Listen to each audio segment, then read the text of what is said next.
Kolegijai 2016 išskirtinai reikšmingi. Abiems fakultetams šie metai jubiliejiniai. Sveikatos priežiūros fakultetas mini 70 metų veiklos sukaktį, verslo ir technologijų fakultetui šiemet sukanka 55. Abiejų fakultetų šventiniuose renginiuose džiaugtasi pasiekimais, socialinė partnerystė prisiminta istorija, fakultetų labui daugiausia nusipelnė žmonės, didžiausi laimėjimai. Išties šie metai Šiaulių valstybinėje kolegijoje yra labai reikšmingi. Reikšmingi gerais nuveiktais darbais, reikšmingi socialinės partnerystės išvystymu, reikšmingi studentų pasiekimais, dėstytojų laimėjimais. Na ir žinoma, jie labai prasmingi, įprasmina visos kolegijos darbą gražų. Tai 2 jubiliejai, kuriuos šiemet minėjome. Prieš kelias savaitės paminėjome Sveikatos priežiūros fakulteto 70-metį ir štai šiandien renkamės visi kartu, pakviesdami buvusius darbuotojus, esamus, gal ir būsimus, pakviesdami mūsų absolventus, pakviesdami mūsų partnerius, renkamės susitikimui paminėti Verslo technologijų fakulteto 55-asias metinės. Šis fakultetas transformavosi keletą kartų. Jis yra įsteigtas, šiauliečiai labai gerai pamena, buvusio politechnikumo bazėje. Politechnikumas nuo 61 iki 1991 metų. 30 metų. Tai buvo tas laikotarpis, kada Šiauliuose vystėsi pramonė, kada labai reikėjo specialistų, jų reikėjo labai daug ir politechnikumas tikrai sėkmingai tą uždavinį sprendė. 91 metais politechnikumo bazėje atsirado aukštesnioji technikos mokykla, kuri sėkmingai atlaikė pirmuosius aukštojo mokslo reformos Lietuvoje žingsnius, kuri įrodė, kad tai yra tikrai aukšto lygio mokykla ir kad jos bazėje galima steigti aukštąją mokyklą. Ir štai nuo 2002 metų fakultetas veikia kaip aukštosios mokyklos fakultetas. Per tos 55 metus išleista ne viena 10 specialistų. Kuo išskirtiniai buvo mūsų specialistai? Visi mūsų absolventai buvo įgyję gerą išsilavinimą. Jie buvo įgyję gerų, tvirtų, į praktinį darbą orientuotų žinių. Visos tos studijų programos buvo labai paklausios darbo rinkoje.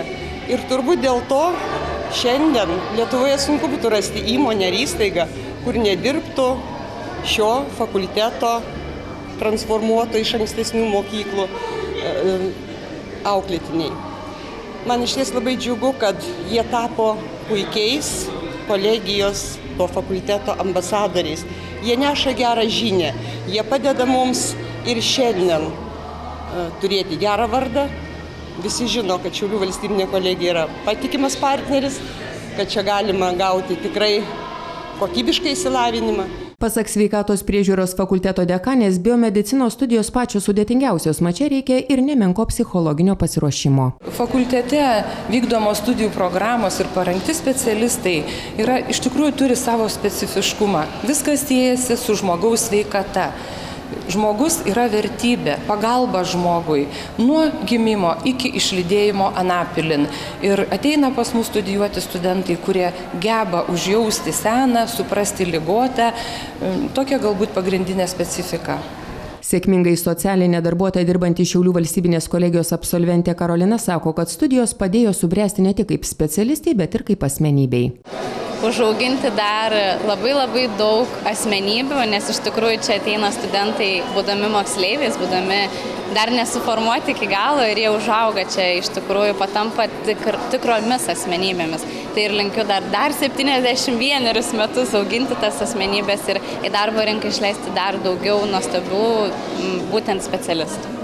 Šiaulių valstybinės kolegijos verslo ir technologijų fakulteto dekano teigimu šis fakultetas yra patrauklus ir konkurencingas, nes vykdo darbo rinkoje paklausias studijų programas, gali didžiuotis puikia studijų kokybė, mokslo taikomąją šviečiamąją veiklą. Galime pasidžiaugti regionui reikalingomis studijų programomis, galime pasidžiaugti nemažų studentų skaičiumi, dėstytojų kvalifikacija. Fakultete yra renovuota infrastruktūra, atnaujinta studijų bazė, yra įdiegta sertifikuota kokybės vadybos sistema.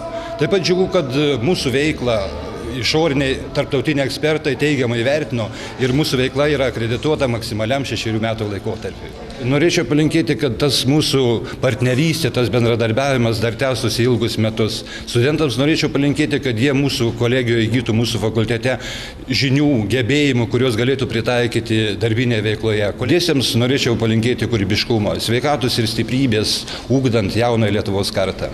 Užbaigiant fakultetams jubiliejinius metus, Šiaulių valstybinės kolegijos bendruomenė buvo pakviesta į renginį po atviru dangumi. Susirinkusius džiugino studentų muzikos grupė Studioza ir šokių studija kolegos. Į dangų kilo 125 balionai. Tai 70 sveikatos priežiūros fakulteto ir 55 verslo ir technologijų fakultetų veiklos metų simbolis. Tokie renginiai suartina bendruomenę, leidžia visiems jos nariams pasijusti svarbiems ir vertinamiems. Norisi padėkoti, žinoma, kolegijai, dėstytojams, kurie tikrai daug padeda, ypač antrame kurse, jau prieš paskutiniai metai, tai tikrai labai jaučiamas palaikymas.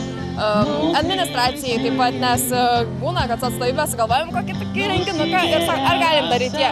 Žinoma, darykit, jeigu jums reikia, darykit. Ir tai yra svarbiausia, kad mes turime mintis ir jos yra išklausomos. Ko norisi palinkėti kolegijai? Kolegijai palinkėti, kad ji gyvuotų kaip ir dabar gyvuoja. Viskas yra nuostabu, studentai patenkinti, dėstytojai super, tiesiog, kad viskas išliktų taip, kaip dabar yra ir kad jinai gyvuotų ir dar tiek pat, kiek dabar ir dar daugiau.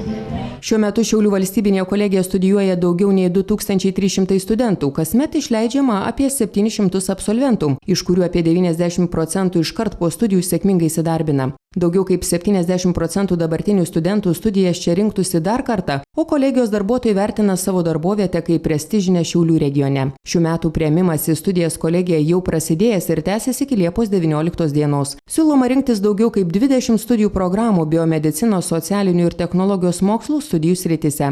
Nuo šių mokslo metų Šiaulių valstybinė kolegija sudaro galimybę Žemaitijos kolegijos studentams užbaigti pradėtas studijas, o abiturientams pradėti studijas Telšiuose ir Mažeikiuose.